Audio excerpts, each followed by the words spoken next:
এবার সূর্য আর দীপা হয় মুখোমুখি। হ্যাঁ বন্ধুরা, আমরা এমনটাই দেখতে পাবো অনুরাগের ছোঁয়া আগামী পর্বগুলোতে।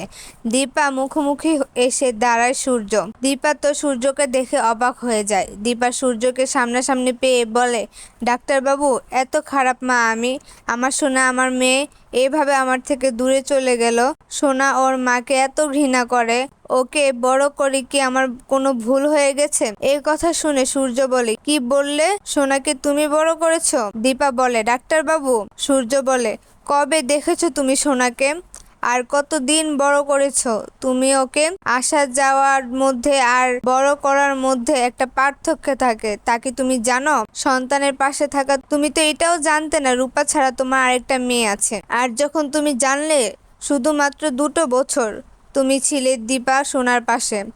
সোনার এখন 12 বছর বয়স। একজন মেয়ে বড় হওয়ার জন্য তার বাবা থেকে বেশি দরকার তার মাকে। কিন্তু যেটুকু সময় তুমি ওকে দিয়েছো, তার জন্য বড় হওয়ার কৃতিত্ব আমি তোমাকে দিব না। সোনাকে বড় আমি করেছি। আচ্ছা, আমাকে সত্যি করে বলো তো, এই যে সোনা তোমাকে ভুল বুঝেছে, ও কি খুব ভুল করেছে?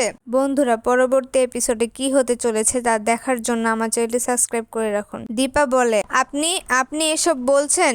আপনি কিন্তু সব জানেন সে যে সোনা কেন আমাকে কাছে পায়নি। এটা জানার পরও আপনি আমাকে প্রশ্নের অগ্নি পরীক্ষা দাঁড় করাবেন? সূর্য বলে, অগ্নি পরীক্ষা?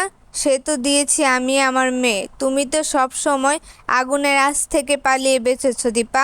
দীপা বলে, কি আমি পালিয়ে বেঁচেছি? তখন সূর্য বলে, তুমি বলো সেদিন কেন তুমি আমাদের ছেড়ে চলে গেলে? কেন আমাদের জন্য অপেক্ষা করলে না? বলো। হ্যাঁ, মানছি আমার দোষ ছিল, আমি ভুল করেছিলাম। আমি একটা চিঠি লিখে বের হয়ে গিয়েছিলাম, কিন্তু তুমি তো সেই গেলে আর ফিরে এলে না। সোনার জন্য তো একবার আসতে পারতে, তাও তো এলে না।